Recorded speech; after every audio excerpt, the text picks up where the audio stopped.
구독, 좋아요는 사랑입니다. 내 아들의 여자 제29화 파티와 금지된 밤. 서울 한남동 해밀턴가 저택은 이날 밤 화려한 조명과 음악, 사람들의 웃음소리로 가득 찼다. 샹들리에는 마치 별빛처럼 반짝였고 정원에는 각국에서 공수된 와인과 고급 요리들이 가지런히 놓여 있었다. 오늘은 소피아가 셋째 아이를 임신했다는 기쁜 소식을 가족들에게 알리는 날이었다. 소피아는 환한 미소로 잔을 들며 말했다. 오늘은 정말 특별한 날이에요. 우리 가족에게 새로운 생명이 찾아왔습니다. 민호는 그녀의 허리를 감싸 안으며 낮게 웃었다. 우리 모두에게 축복이 가득한 순간입니다. 순간 파티장은 환호와 박수로 가득 찼다. 민호의 부모님도 자리에서 일어나 아들 부부를 축하하며 따뜻하게 미소 지었다. 민호, 이렇게 훌륭하게 가정을 꾸리는 모습을 보니 마음이 놓인다. 민호의 아버지가 단단하게 어깨를 두드리자 민호는 묵묵히 고개를 끄덕였다. 민호의 어머니는 눈가에 눈물을 글썽이며 말했다. 소피아, 너의 미소를 보니 집안이 더욱 환해지는구나. 화려하고 화목한 파티의 순간 속에서도 민호는 한쪽에서 은밀하게 자신을 지켜보는 시선을 느꼈다. 엘리자베스. 검은 드레스를 곱게 차려입은 장모는 웃는 얼굴 너머로 그의 존재를 유독 오래 바라보았다. 그 눈빛 속에는 무언가 단순한 가족적 친밀감 이상의 메시지가 담겨 있었다. 은밀한 순간. 파티가 무르익자 엘리자베스는 아무렇지 않게 민호의 곁으로 다가왔다. 모두의 시선은 파티장 곳곳으로 분산되어 있었고 두 사람은 사람들 틈을 이용해 조용히 떨어져 나갔다. 민호, 오늘 정말 자랑스러워요. 엘리자베스의 목소리는 낮고 부드러웠다. 손끝이 살짝 스치며 잔을 건네자 민호의 심장은 빠르게 뛰었다. 감사합니다, 장모님. 그의 대답은 담담했지만 눈빛은 그날 밤과 동일하게 번뜩였다. 엘리자베스가 눈가에 살짝 미소를 띠며 귀 속으로 속삭였다. 우린 이미 알고 있잖아요. 누구도 모르게 함께 했던 순간을. 민호의 심장이 순간적으로 더 세게 뛰었다. 그들의 시선과 손길, 그리고 낮게 흘러나오는 목소리는 이미 한밤중에 선을 넘어버린 금지된 기억을 그대로 되살렸다. 숨겨진 기억. 민호는 순간적으로 지난 밤을 떠올렸다. 서울 저택의 조용한 방, 소피아가 잠든 동안 엘리자베스와 주고받았던 불타는 시선과 긴 손길. 그날 밤 서로의 몸이 맞닿으며 숨결이 얽히고 서로를 놓지 않으려 했던 절박한 순간들. 그 기억은 지금까지도 그의 심장을 뛰게 하는 금기된 열기였다. 엘리자베스는 천천히 그의 어깨에 손을 올리며 의미심장하게 말했다. 오늘 밤 잠시 아무도 모르게 우리만의 시간을 가져도 괜찮겠죠? 민호는 가볍게 고개를 끄덕였다. 그의 눈빛은 단호하면서도 동시에 절절했다. 닫힌 문 뒤. 파티가 끝나고 모든 손님들이 돌아간 뒤 두 사람은 저택의 한쪽 방으로 들어갔다. 문이 닫히자 긴장과 묘한 흥분이 한순간에 방 안을 채웠다. 민호와 엘리자베스는 서로를 끌어안으며 말없이 서로의 존재를 확인했다. 손길은 서로를 탐하듯 흘러가고 숨결이 뒤엉키며 긴 침묵 속에서 의미 있는 채용과 긴장감이 오갔다. 그 순간 두 사람은 이미 선을 넘어선 관계임을 몸과 마음으로 서로에게 확인시켰다. 옷자락이 흐트러지고 서로를 향한 시선과 몸짓만으로도 모든 것이 드러났다. 말없이 나누는 포옹과 입맞춤, 그리고 간절한 손길은 한동안 방 안을 뜨겁게 채웠다. 파티는 겉으로는 성공적이고 화려하게 마무리되었지만 민호와 엘리자베스 사이에 숨겨진 비밀은 그 어느 때보다도 강렬하게 남아있었다. 그 밤 이후에도 두 사람은 서로를 바라보는 눈빛과 사소한 접촉만으로도 그날 밤의 기억을 떠올렸다. 구독, 좋아요는 사랑입니다. 한 세기를 살아낸 이름 92세 할머니의 이야기. 한 세기를 살아낸 이름 1. 어머니를 잃은 봄. 1933년 경기도의 한 마을. 바람이 산 너머에서 불어와 마당에 흙먼지를 날렸다. 그 속에서 4살배기 소녀가 엄마 치마폭을 붙잡고 있었다. 엄마, 나도 같이 갈래. 순이야, 엄마는 잠깐 다녀올게. 그러나 그날 밤 엄마는 돌아오지 않았다. 열이 치솟고 기침이 멎지 않던 엄마는 새벽녘에 숨을 거두었다.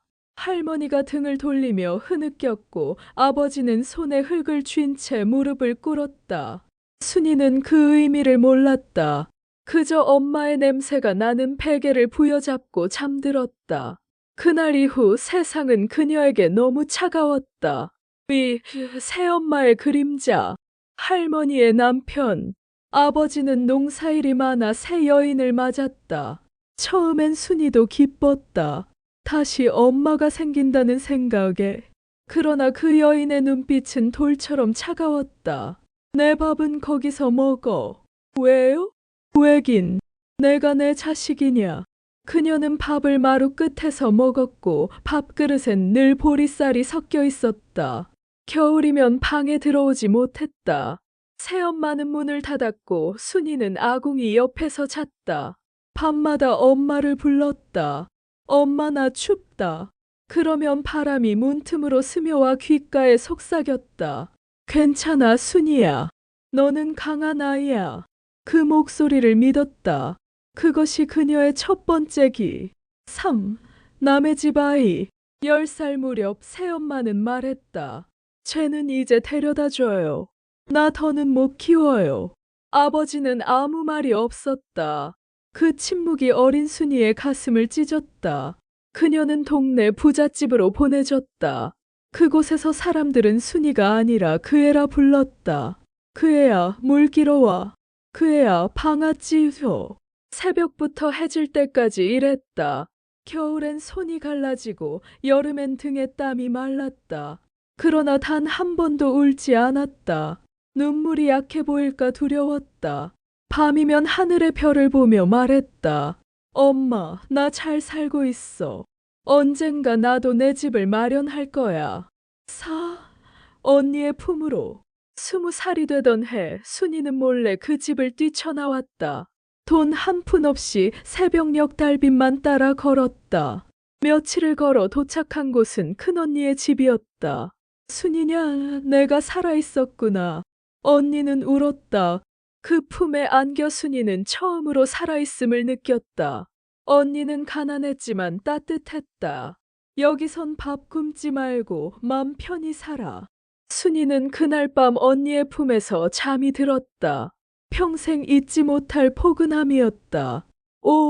전쟁의 불길. 1950년 여름. 하늘이 붉게 물든 날이었다. 라디오에서 북한군이 남침했다는 소식이 흘러나왔다.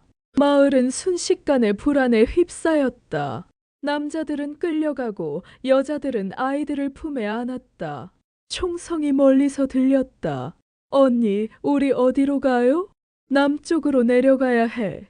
살려면. 순이는 언니의 아이 2명을 등에 업고 지게에는 쌀 한 대를 올렸다. 하루에 몇십 리를 걸었다. 길가엔 피난민들의 신음이 들렸다. 물 좀. 그녀는 들고 있던 물을 내밀었다. 내 애도 목말라요. 그녀는 눈을 감았다. 살기 위해선 울 수 없었다. 사랑이라는 이름. 피난지 부산의 포구에서 그녀는 한 남자를 만났다. 군복을 벗은 지 얼마 되지 않은 청년이었다. 팔에 상처가 있었고 말이 적었다. 그러나 눈빛은 따뜻했다. 아주머니 혼자세요? 혼자가 된 지 오래예요. 같이 살아요. 나도 집 없고 당신도 없잖소. 그 말에 순이는 웃었다. 그날부터 그들은 함께 살았다. 쌀 한 되를 나눠 끓여 먹으며 비가 새는 지붕 밑에서 꿈을 꾸었다. 언젠가 우리 집 지을 거야. 그래, 순이야. 그날 오면 꽃 심자. 7. 어머니가 되다. 그녀는 사남매를 낳았다. 가난했지만 아이들 웃음은 세상에서 가장 큰 부자였다. 새벽마다 장터에 나갔다.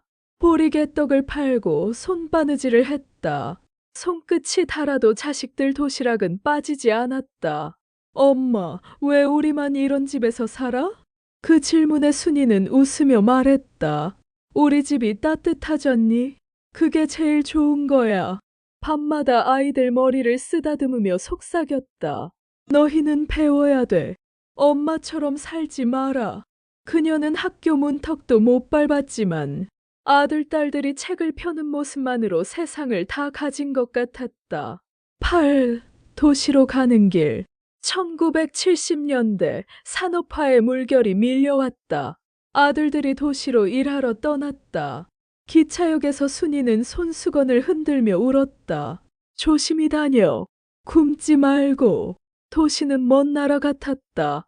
몇 달에 한 번 오는 편지에는 엄마 잘 지내요라는 글자만 적혀 있었다. 그 글씨를 볼 때마다 순이는 가슴이 먹먹했다. 다행이다. 잘 지내는구나.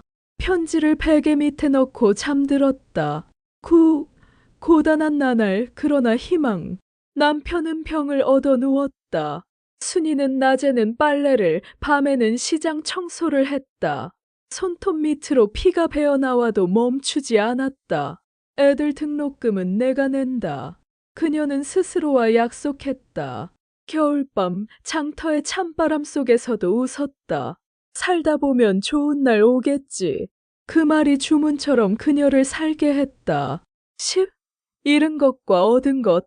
세월은 흘러 아이들은 모두 자랐다. 큰아들은 공무원이 되었고 둘째는 공장에 취직했다. 셋째는 군에 갔다가 돌아오지 않았다. 그날 군복을 입은 두 남자가 찾아왔다. 유족분이십니까? 그녀는 대답하지 못했다. 눈물이 터졌고 몸이 주저앉았다. 그날 이후 그녀는 하늘을 볼 때마다 아들을 불렀다. 너무 멀리 가지 마라. 엄마 곁에 있어라. 11 세월의 손. 1980년대 대한민국은 다시 바빴다.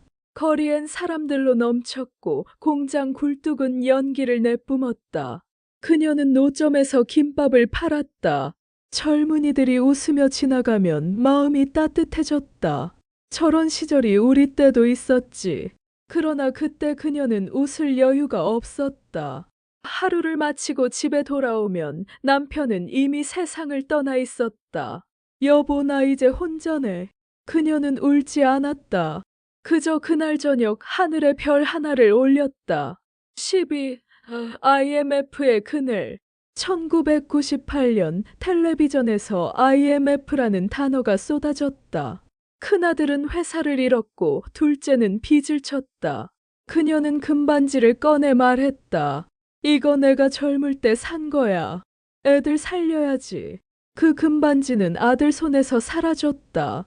그녀는 아쉬움 대신 미소를 지었다. 그래도 살아있잖아. 그게 어디야? 13. 손주의 시대. 귀여운 손주. 손자들이 태어났다. 그녀는 손자에게 밥을 먹이며 속삭였다. 너희는 평화로운 세상에 태어났으니 복 받았다. 컴퓨터 소리가 들릴 때마다 신기해했고 휴대폰으로 사진을 찍히면 부끄러워했다. 내 얼굴이 이리 주름졌네. 손자들은 웃었다. 할머니, 그건 세상에서 제일 예쁜 얼굴이에요. 그날 밤 순이는 몰래 울었다. 기쁨의 눈물이었다. 14. 혼자가 된 세월. 세월이 흘러 언니도 친구들도 모두 세상을 떠났다. 순이는 홀로 남았다. 그러나 외롭지 않았다. 내가 이렇게 오래 살았으니 다행이지. 마을 어린이들이 찾아와 인사했다. 할머니, 안녕하세요. 그녀는 웃으며 사탕을 나눠주었다.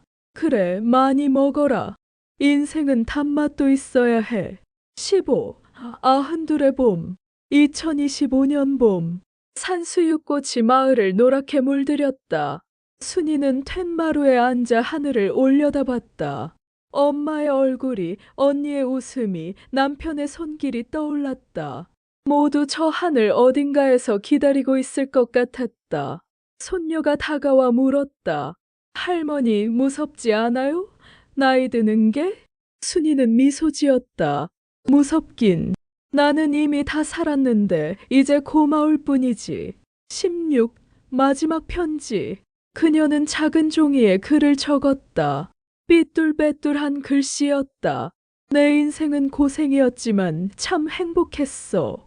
엄마 없는 아이로 시작해서 엄마로 끝났네. 내가 배운 건 하나야. 사랑은 주는 거더라. 그 편지는 작은 상자 속에 고이 접혀 있다. 그녀가 세상을 떠난 후 손자들이 그 글을 읽었다.